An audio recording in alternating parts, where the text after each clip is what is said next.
Your website is most likely getting visitors every single month, but how many of them are actually picking up the phone or leaving their information in a contact form? If you don't know the answer to that, then this video is for you. Hi, my name's Will. I'm a co-founder at What Websites, where we help businesses get online and generate money through SEO. Now, the one thing that I come across quite a lot in my line of work is everyone wants more and more traffic on the website. They want more clicks and more people finding their stuff. And yeah, that is really important and that matters a lot. But if you've got a website that is completely terrible at turning those clicks and people into actual leads, then you're just pouring water into a bucket full of holes. Today, I'm going to show you what conversion rate is, what a good conversion rate looks like, and 7 ways that you can improve your own conversion rate this week. So first things first, what is a conversion? A conversion is simply someone on your website performing an action that you want them to do. For most service business, it looks like one of 3 things. Someone clicking your phone number, someone doing an inquiry form, or someone leaving you an email. And that's as simple as what a conversion is. It's just something that you want someone to do on your website. Now, your conversion rate is simply the percentage of people that do what you want them to do out of the total amount of people on the website. So if I had 100 people go onto my website and 3 of them filled out a contact form for me, my conversion rate would be 3%. Now here's the formula. I promise you it's not complicated. It is literally just the conversions divided by the amount of visitors that you have on the website times by 100 to make it a percentage, and that is your conversion rate percentage. And if you just want it as simply as possible, we have a conversion rate calculator on our website, and the link will be in the description somewhere for our Help Center article. But let's put some real numbers into it. Let me show you the power of conversion rate. So let's say your website has 200 visits every single month. And of those 200 visits you get in, you've got 4 people that have actually filled out your lead form and have become a lead. So if we hit calculate, you can see that your conversion rate is 2%, which a 2% conversion rate isn't actually that bad. There's definitely room for improvement, but it isn't the worst thing in the world. Now, here's where things get a bit more interesting. If we was to increase that conversion rate from 2% to 4%, all of a sudden, the amount of leads that we get are doubled. So instead of 4 leads over 200 traffic, we'd have 8 leads over 200 traffic. Same amount of visitors, same website, just a better conversion rate, and you're getting double the inquiries without having to go and get any more people on the website. Now, as I said before, if you want to try out this calculator yourself, link is in the description. It is on our Help Center article. So what does a good conversion rate actually look like is a question that I get quite a lot. So this is my breakdown of the different tiers of conversion rates for service businesses. So if you're below 1%, something is seriously wrong. This needs a lot of attention. This could potentially be that you've got the wrong phone number on there, or you've got the wrong email address on there because no one's clicking it, or it's very, very hidden, or something's seriously harming the trust of your website. Like, this is something that needs attention ASAP. Below 1% is really bad. Now, between 1 and 3% is sort of your industry average. You're not losing, but you're also not winning. There's definitely a lot of room for improvement, but it's not something that needs to be worked on immediately. It's just good to know that there's a lot of room to improve in this area. Now, anywhere between 4 and 8% is really, really solid. That is a really good conversion rate. If you're sat in this part, you just need to be pushing more and more traffic onto your website, because the website is doing a very fantastic job of turning that traffic into inquiries. So as you scale the amount of people coming onto the site, your leads are going to absolutely skyrocket. This is a really, really strong position to be in, and you should be very happy with that conversion rate. And honestly, anything above 8% is absolutely exceptional. These are your outliers. These are excellent stats. You're ahead of like all of the local competition, and you just need to get more and more people on the site. If you're at 8% or higher, that is absolutely exceptional. So why is it that some websites really struggle to convert its visitors and some websites don't?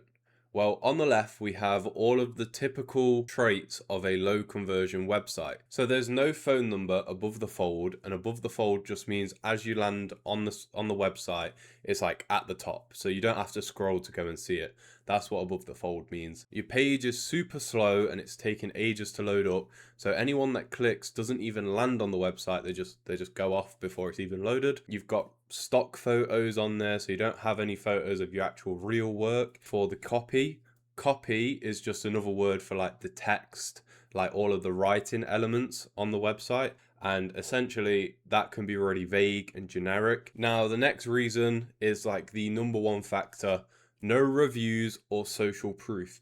If you've got no reviews on your website, how do you expect anyone to trust your company, to leave you their data, to get in contact with you if they can't see that you've done anything for anyone else? Now, the final thing is just a confusing layout. You've got really hard call to actions to find. People don't really have like a set path to go. So for example, if someone had 4 different call to actions, like, do you want to book a quote for this, or do you want to do this instead, or do you want to do this instead, or do you want to do this instead?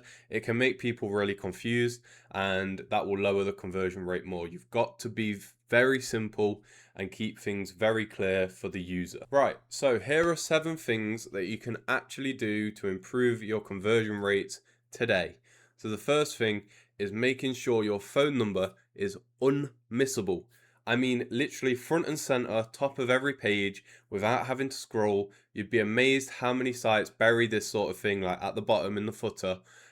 You want your phone number very, very visible, and it might not necessarily be the actual phone number, but a button that says like call now, that links to your phone number. Getting that above the fold at the top is really, really beneficial. Number 2 is get your Google reviews on your website. Reviews and social proof is the number one thing that people are looking for when it comes to trust and when it comes to converting.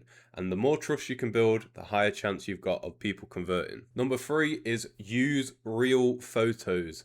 Make sure the photos that you're using are real. Don't use stock images. Stock photos just scream inauthenticity, and people can tell usually if you're using like stock photos or whatever, and then less likely to leave their details or get in contact with you if they don't think you're authentic. So make sure you use real photos. Now, number 4 is to limit the amount of call to actions on the page. Just have one very clear call to action that you want, either get a call or book a quote or whatever it is. Just make sure that call to action is the same throughout the whole page, and there's lots of call to actions and all of them are pointing to the same thing, and all of them are saying the same thing. Number 5 is a pretty simple one, but it goes under the radar quite a lot. Make sure your site is mobile optimized. There is nothing worse than a site that only works on desktop, because about 60% of the local searches are gonna come from mobile. So if your website isn't optimized for mobile,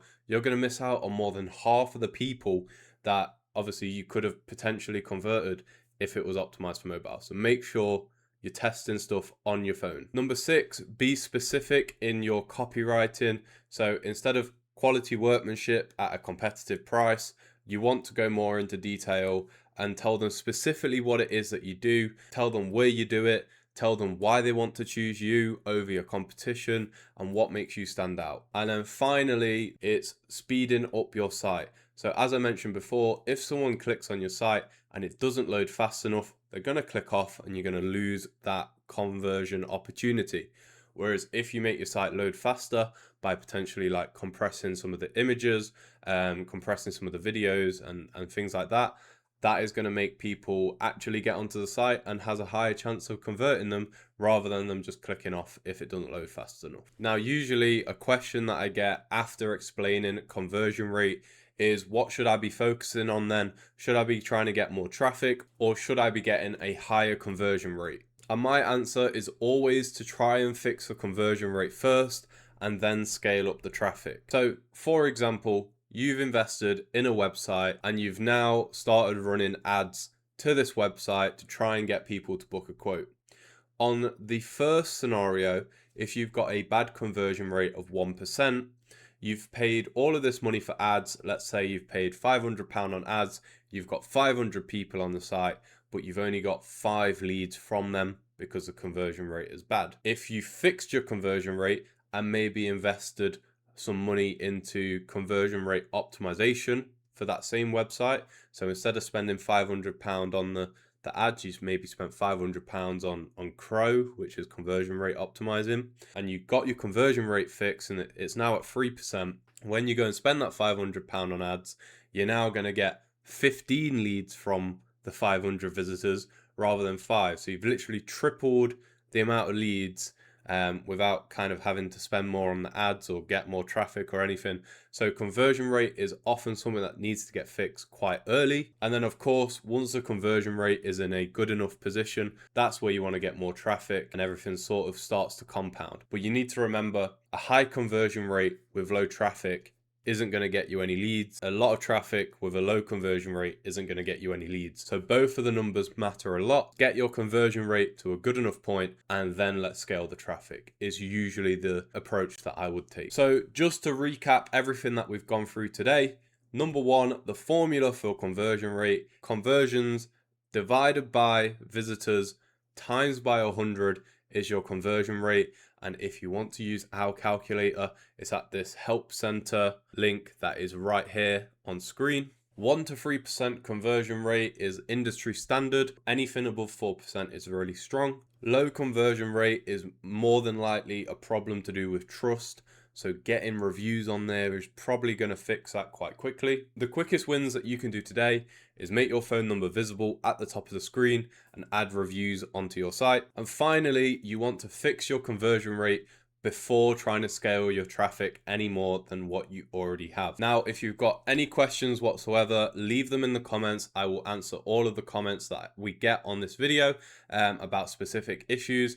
And if you have enjoyed, leaving a like and subscribing to this channel would really help us out. We're trying to grow this channel. We're trying to put out more and more business tips every single week for you guys. And we've got more and more videos lined up. So be sure to subscribe and don't miss them. But anyways, I will see you in the next one, and I hope you found this useful. See ya.